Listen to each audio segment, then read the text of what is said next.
नमस्कार प्यारे दर्शकों, नक्षत्र तक आपका अपना यूट्यूब चैनल। मैं आपका ज्योतिष मित्र आदित्य द्विवेदी। अगर आपको अपनी जन्म कुंडली का विश्लेषण कराना है तो 7800771770 पर आपको व्हाट्सअप करना है। आज का विषय बड़ा इंटरेस्टिंग है। आज आपको एक नई चीज़ सिखाएंगे, तो चलिए चलते हैं अपने विषय पर और आपको एक नई जानकारी देते हैं। लाइक कर दीजिएगा, शेयर करिएगा और सब्सक्राइब कर दीजिएगा।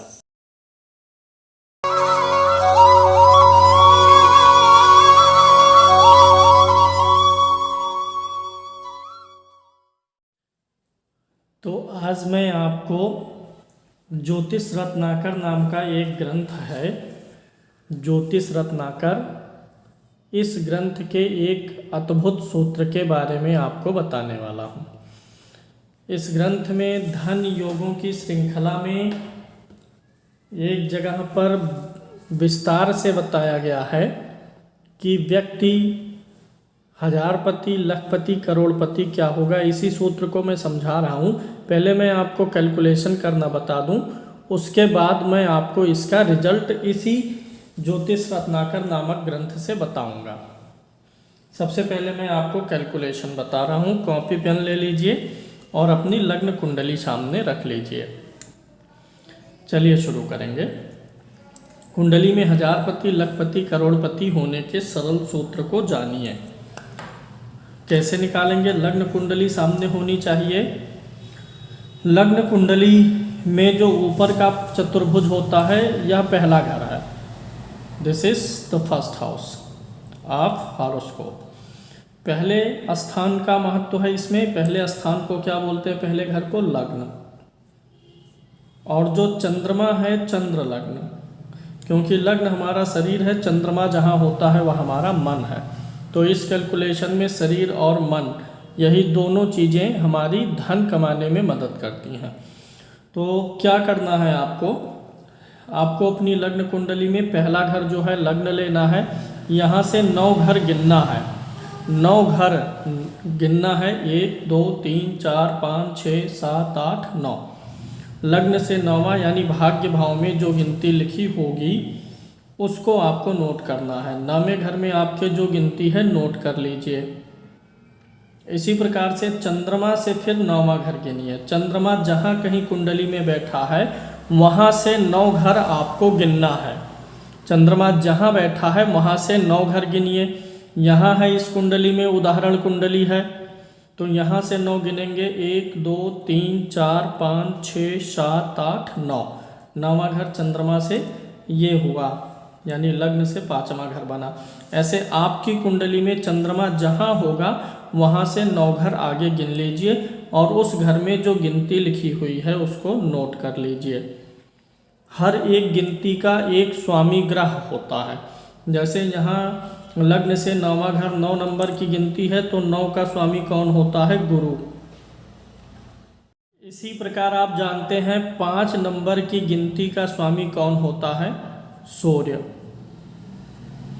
किस गिनती का स्वामी कौन होता है मैं आपको बता देता हूँ।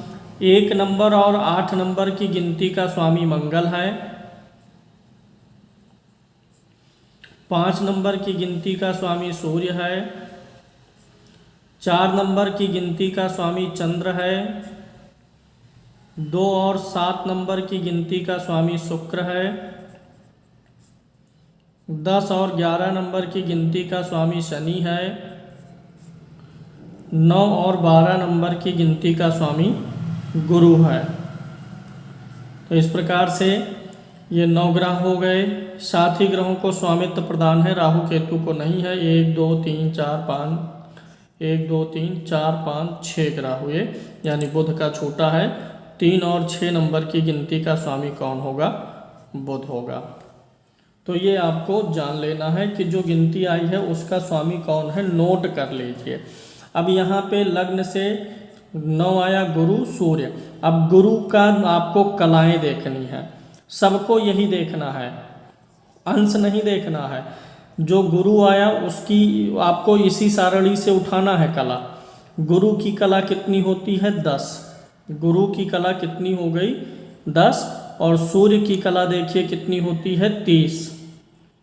ऐसे नोट कर लीजिए। लग्न से 9वें भाव के स्वामी की कला और चंद्रमा से 9वें भाव के स्वामी की कलाओं को नोट करके दोनों को जोड़ देना है। तो यहाँ 30 और 10 कितना हो गया, दोनों का योगफल हो गया 40। कुंडली में कितने घर होते हैं, कुल घर होते हैं 12। तो जो आपका योगफल आया है उस योगफल को 12 से भाग देना है। अब यहाँ पर एक मज़ेदार बात मैं आपको बताऊं, यहाँ पर जब आप भाग देंगे तो आपको क्या लेना है, शेषफल लेना है। जो शेषफल बचेगा वही शेषफल आपके रिजल्ट को बताएगा। अब कुछ लोग जब भाग देंगे तो कमेंट करेंगे या मैसेज करेंगे कि मेरा शेषफल दशमलव में आया है। दशमलव में कभी भी नहीं आता है शेषफल। भाग दीजिएगा, 12 से 40 में भाग देंगे तो 3 गया, 12 3 36, कितना बचा 4। यही 4 क्या है, शेषफल है। अब यहाँ पर 2 चीज़ मैं क्लियर करूँगा। अभी जिनका 0 आएगा या जिनका योगफल 12 से कम रहेगा, जैसे इन कलाओं को जोड़ेंगे 12 से कम रहेगा तो क्या होगा, 4 आया शेषफल। अब चंद्रमा से 4 घर गिनना है। जो भी शेषफल आएगा उतने घर आगे चंद्रमा से गिनना है। 1 2 3 4, ये आया चौथा घर। इसको बोलेंगे इंदु लगन। क्या बोलेंगे, इंदु लगन। इंदु माने धन लग्न हो जाएगा। अब यहाँ पे जिनका योगफल, दोनों ग्रहों का योगफल अगर जोड़ने के बावजूद 1 से 11 तक है तो उनको भाग नहीं देना है। जिनका योगफल जोड़ने पर 1 से 11 तक ही है उनको 12 से भाग नहीं देना है, वही उतने घर चंद्रमा से आगे गिन लेना है। मान लिया किसी का आया गुरु 10 और शनि का 1 मिला करके 11 हुआ है तो चंद्रमा से 11 घर आगे चले जाएंगे। ऐसे किसी का अगर 7 हुआ है तो चंद्रमा से 7 घर आगे चले जाएंगे बिना भाग दिए हुए। अगर 12 या 12 से ऊपर आएगा दोनों का योग तभी आपको भाग देना है, अन्यथा भाग नहीं देना है। अब दूसरी चीज़, अगर आपने भाग दिया और शेषफल यहाँ पर 0 आ गया, जैसे अगर आपने टोटल किया और 12 ही आया आपका, या कुछ ऐसे 24 आ गया, कुछ आ गया, 12 से भाग देने पर यहाँ 0 बचेगा, तो आप चंद्रमा से 12वां घर लेंगे। जहाँ चंद्रमा होगा उससे 12वां घर, यानी चंद्रमा के ठीक पीछे वाला घर आपको लेना है अगर आपका शेषफल 0 आया है। तो इस प्रकार से आप अपना इंदु लगन ज्ञात कर लीजिए। अब यहाँ पर इंदु लगन 12वें घर में है, गुरु बैठा हुआ है। इंदु लगन का क्या फल होगा, चलिए मैं आपको बता रहा हूँ, ध्यान से आप इस चीज़ को समझिएगा। रिजल्ट मैं आपको ज्योतिष रत्नाकर से ही बता देता हूँ। उम्मीद है आपको दिखाई दे रहा होगा, कम दिखाई दे रहा होगा तो हमारी बातों को सुनते जाइएगा। जो अंक प्राप्त हुआ, क्या हुआ, जो आपको इंदु लगन प्राप्त हुआ, जो राशि या भाव आया, अगर उस राशि में केवल कोई शुभ ग्रह हो, अर्थात बृहस्पति हो, शुक्र हो, शुक्ल पक्ष का बलि चंद्रमा हो, अथवा बुध ग्रह हो। बुध ग्रह शुभ कब होता है, जब पाप ग्रह के साथ ना हो। तो अगर आपके इंदु लगन में बृहस्पति है, शुक्र है, बिना पाप ग्रह के बुध है, या शुक्ल पक्ष का चंद्रमा है तो शुभ ग्रह होंगे। ऐसे स्थान में, ऐसे में जानना होगा कि जातक करोड़पति होगा। दूसरा, पुनः यदि उसी स्थान में कोई उच्च पाप ग्रह बैठा हो, कोई पापी ग्रह हो, अर्थात पापी ग्रह में सूर्य हो गया, मंगल हो गया, शनि हो गया, अगर ये ग्रह बैठे हुए हैं, राहु हो गया, केतु हो गया, और ये अगर उच्च स्थान में बैठे हों, उच्च पाप ग्रह हो, तो भी जातक करोड़पति होता है, जातक करोड़पति होगा। अगर उसी स्थान में पाप और शुभ ग्रह दोनों बैठे हों, जैसे पाप ग्रह माने सूर्य, मंगल, शनि, केतु, राहु बैठे हों, और बृहस्पति, शुक्र, चंद्रमा और बुध भी बैठे हों, में से कोई 2 ग्रह बैठा हो, एक साथ पाप और शुभ ग्रह दोनों बैठे हों, तो जातक लखपति होता है। उक्त स्थान में अगर उसी आपके इंदु लगन में केवल पाप ग्रह स्थित हो, लेकिन वह उच्च का ना हो, स्वाग्रही ना हो, तो जातक हजारपति होगा। ठीक है, ये हो गया इसका रिजल्टेंट। अब मैं इस पर कुछ आपको समझाना चाहूँगा। जैसे जो इंदु लगन आपका आया है, जो चंद्रमा से आपका गिनने पर अंत में शेषफल जिस घर में पड़ा है, अगर उस घर में कोई ग्रह उच्च का होगा तो करोड़पति, कोई ग्रह स्वाग्रही होगा तो करोड़पति। अगर शुभ ग्रह बैठा है, ना ही उच्च है ना स्वाग्रही है, लेकिन शुभ प्रभाव है उस पर, तो भी करोड़पति। अगर पाप ग्रह बैठा है और वह उच्च का या स्वाग्रही है, पाप ग्रह, तो भी करोड़पति। पाप ग्रह बैठा है, उच्च और स्वाग्रही नहीं है, तो ग्रंथ के अनुसार आप क्या होंगे, हजारपति होंगे। अब यहाँ एक चीज़ मैं और क्लियर करूँगा, ये जिन लोगों की कुंडली में योग बनेगा उनको यह रिजल्ट प्राप्त होगा ही होगा। लेकिन बहुत सारी कुंडलियाँ ऐसी आएंगी, कमेंट भी आएंगे कि मेरे में यह योग नहीं बन रहा है लेकिन मैं फिर भी करोड़पति हूँ, या कुछ लोग कहेंगे मेरा नहीं है।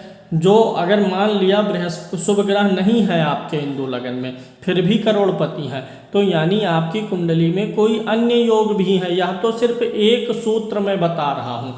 अगर यह योग है आपकी कुंडली में तो आप करोड़पति लखपति होंगे, लेकिन इसके अलावा भी अन्य योग हैं। यह योग नहीं है तो उन योगों के द्वारा आप लखपति करोड़पति हो सकते हैं।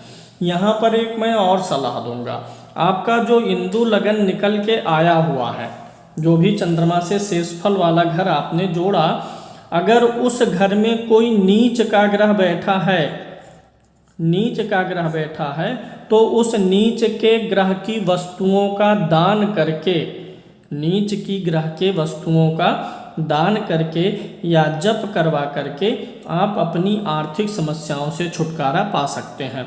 मैं दान भी बता देता हूँ। सूर्य का दान क्या है, गुड़, गन्ने वाला गुड़। मंगल का दान क्या है, गन्ने वाला गुड़। चंद्रमा के लिए चावल या घी का दान। इसी प्रकार से बुध के लिए हरी सब्जी का दान, बृहस्पति के लिए पीली वस्तु का दान, शुक्र के लिए घी या चावल का दान, शनि के लिए लोहे के सामान का दान, राहु के लिए काला उड़द, केतु के लिए लोहे का सामान। सूर्य का मंत्र ओम घृणी सूर्याय नमः का जप, मंगल का ओम अंग अंगारकाय नमः, बुध का ओम बुम बुधाय नमः, बृहस्पति का ओम ब्रह्म बृहस्पतय नमः, शुक्र का ओम सुम शुक्राय नमः, शनिश्चर का ओम सन शनैश्चराय नमः, ओम रांग राहवे नमः, ओम केंग केतवे नमः। अगर अशुभ बन रहा है, इंदु लगन में कोई ग्रह नीच आदि में पड़ रहा है, शत्रु के घर में पड़ रहा है, तो वस्तुओं का दान और जप करवा करके आप आर्थिक लाभ पा सकते हैं। लेकिन ऐसा नहीं है कि योग नहीं है तो आप उपाय करेंगे तो करोड़पति हो जाएंगे। उम्मीद है कार्यक्रम आपको पसंद आया होगा। लाइक करिएगा, शेयर करिएगा और सब्सक्राइब करिएगा। जय श्री कृष्णा।